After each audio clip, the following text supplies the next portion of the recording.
Nyongera kwebaza twekumide kwebale nnyo ebalire ddala program kiri kityago kyali BBS Refina yaffe abeeka nkyabalina era ebibuuzo nkyalina bingi nyagala twenga kugenda ku Facebook page yaffe saako ekibuuzo kyo oyagala kibuuzaani gw'ogamba nti oyo nange gwe mba nsongako naye nga sinaba kuba kuddiza njagala okujjukiza nti amatikira g'abeene gatuuse ennaku z'omwezi nga 31 tubayita mwenna bannayuganda okubanga mulaba BBS Refina tugenda kuba nti byotabuliro kuno ennaku z'omwezi nga 31 lwennyini kizze nti kifaanagana era nga beene aweza emyaka 31 ng'atudde ku Namulondo so tujaguza olunaku olwo nayagala otwengako ogenda kola kyangu nnyo ogenda kukyetabamu mu ngeri bweti ogenda kusindika vidiyo yo nga ozina amazina amaganda olina obubaka bw'owabeene kyonna kyoyagala okuba nga omugamba ngeri ndabayo mugenda tunoonyeza endowooza ke mugenda okuwaayo beene mukayiye mukayiye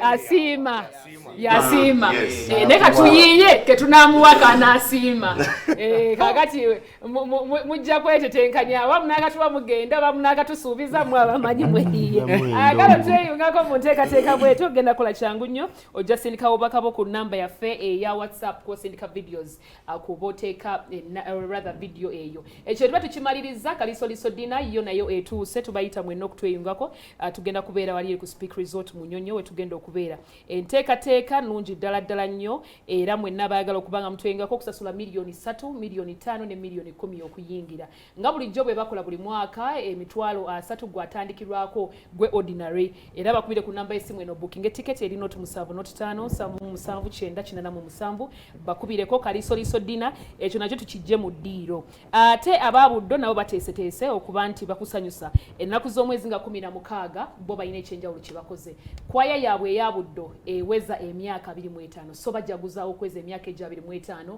nga bayita mwenna babuddoniano bafumbirwa buddo omwana ow'ebuddo oba wawasa wa buddo oba gy'oli oba olinayo omwana kyonna naye nga kyebuddo ennaku z'omwezi 17 omwezi ogwo ogenda okutandika tubayita mwenna okutwengako okuyingira mitwalo 10 n'emmeeza ya miliyoni 3 ekyenjawulo bo kye bakoze nti bantu 10 ku mmeeza ya miliyoni 3 be baliko basinzeko kuba bulijja batuwa abantu 8 so jango tweyungeko ennaku z'omwezi nga 17 ate era ennaku z'omwezi nga 9 gwe mwezi ogwo ogenda okujja Haruna Mubiru naye ateeseteeso tuwa concert era tubasaba mwenna mubeereyo bannayuganda mujje tunyumirwe tukube endongo bandi oli yennyini yasookerwako mwina yakaluna Mubiruke mumanyi bungi mumanyi bungi tukange mukatini nyaawo ekitooke kifansalira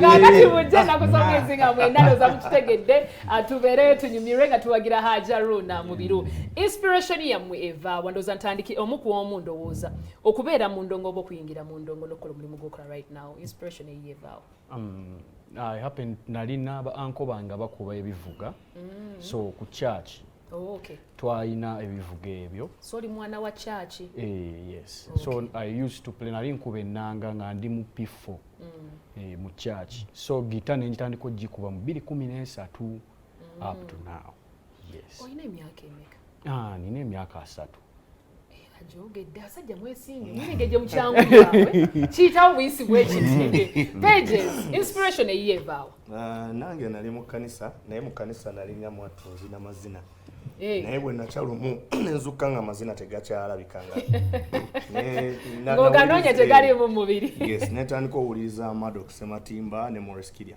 awuliriza nnyo n'emiziki w'abakongo Oliver Ngoma yes mpuliriza music mungi rap music yena but wano yes inspiration yaviira ddala ku Morris Kirya ne Maddox Sematimba wali obasisinkanyeeko yes mikwano gyange yes ekyo kirungi omanye ebiseera ebisinga abantu munaye tubalabeyo nga tubaagala naye okubatuukako oluusi ne kibeera kizibu and sometimes omuntu walaba nga goli mu industry mwennyini alowooza kyangu ate oluusi ne kibeera ekizibu naye mukama mulungi nti ate gwe obalina amiina tuzze wuwo nze inspiration yagijja ku muzeeyi kuba muzeeyi alina bandi yaani amanya muzeeyi bamuyita Mr. Sam Okia akyaliyo akyali mulamu kyebaliza Katonda muzeeyi tukutumiddeko omusajja oyo yannyamba kinene nnyo yanfudde kyendi ate n'okutya Katonda kuba tunabeera nnyo mu kyaki kyolwo kyaki nnyingi zenkuliddemu kuva nagendako ku watoto mwandi muto Liberty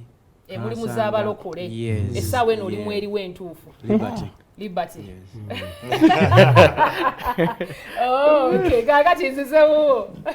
Well, ngojjeko inspiration y'essomero kwa kusoma nasangayo omuvubuka baali bamuyita David Tumuhaise. Nga yali kyaliwo yali kyali wange namusanga busere essomero banemerako nagenda ntayira ba obi bentale mbalamusiza masomero. Amina balina mpaka kwe bali essaawa eno. Kakati gye nasanga oyo omuvubuka yali akuba nali sikiwulirangako emyaka gyange. Ye yakuyigiriza. Yanjigiriza nga ntuuse mu S2 awo. Waddamuko okumusisinkanako after all this? Yagenda US era tali neyo in touch. Bane nga yeesiimye omanyi okuyigiriza omuyizi n'akwata kikulu. Kitegeeza n'omuyizi mugezi. Okay, tumutumiddeko yeebale kukolamu mulimu. Tuzze bubwo.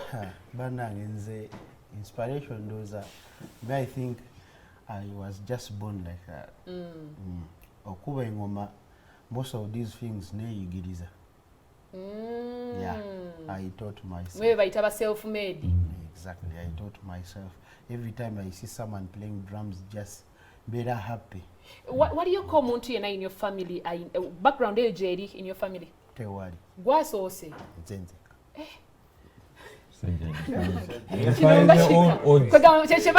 Actually kyoyogedde kyenyini kyekituufu kuba kati gwe Mukama yakuleeta blessing ekikyo kyekyo kitegeeza kigera tandikira ku ggwe. Yes, generation y'omaaso ejja okugamba twalinayo jjajja ekyo jjajja nga kikatiriza. So essaawa eno tulinawo akayimba akapya. Akayimba kano bakayita batya? Akayimba bakayita kuggwe kwenfiira. Ani yawandiika? Yawandiika bamuyita Dr. Brain. Yes. Sajja yawandiisa obuyimba bungi. Akawandiika then production twakoleramu AO Records studio y'omukulu ono. Omukulu ono w'amaanyi producer Alan. Bannange. Omanyi omuntu bw'omulinaana muwinyo oliwulira naye omuntu bw'omulinaana kikujjira wala nti bannange ye mugagga. Okitegeera. Yakola Badman from Kamocha, yakola ennyimba za Sweet Kid ezisinga. Juliana, Navio, Rakoya bikola chai. Ndoza mukitegedde omwana mulabanga.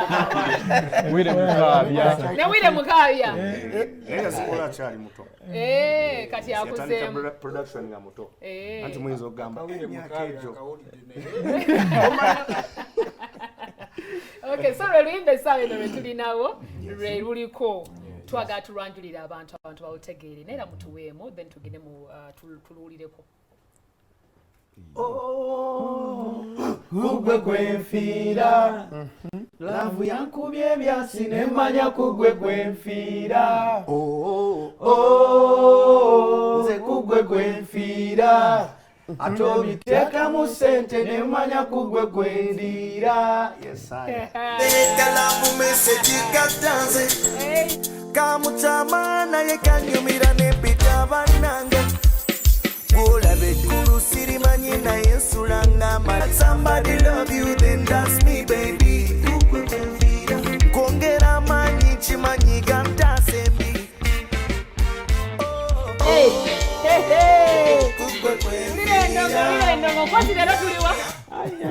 Paradigm. Okay, so actually oluyimba lwe luno olupya era actually mumpadde anthem ey'omwezi kakati. Abo bakimanya bayibange bonna siba ku luyimba luba luyimba. Oluyimba lusuku nnyo. Nga tuyingira olaba omukyalo ono ayagadde music wamu.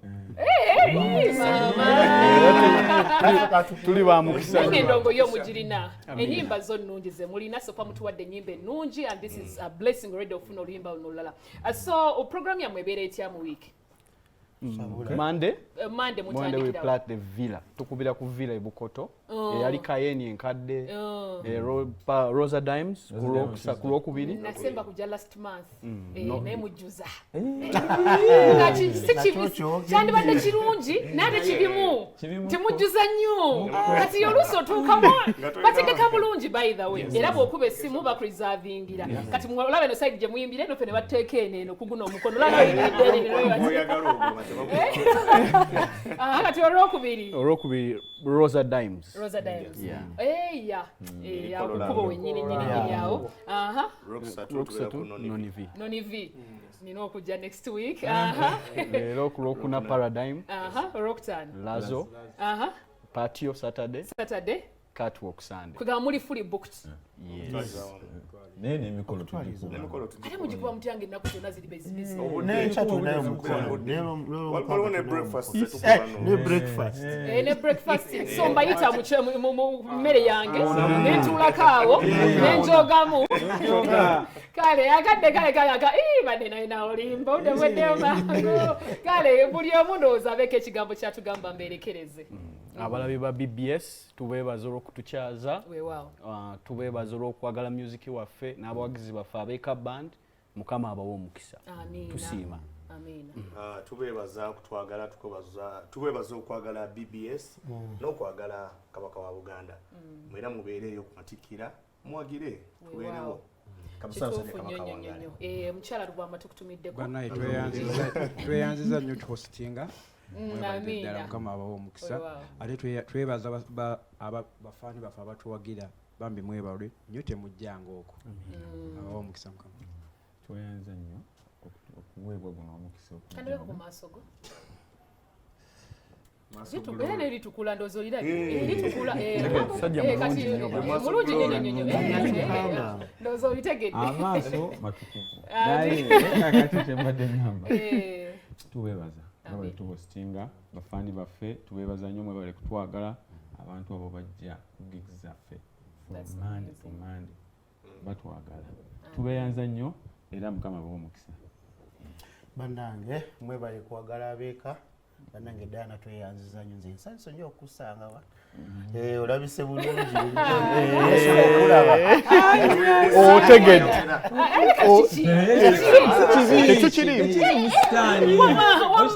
amayongera n'abawagizi baffe bannange mwebale kuwagira Abeeka bannange mwebale otwagala Mukama abawe omukisa. Amiina. Sigenda gatta ku kigambo kirala wabula nange okubeebaza mwebale kujja ne mujja mu bungi ne mukwata n'obudde kikulu nnyo basita baba bazibu era era kukwata budde ne mwebale sigenda mubeera bulungi tubasiibudde mweraba okuba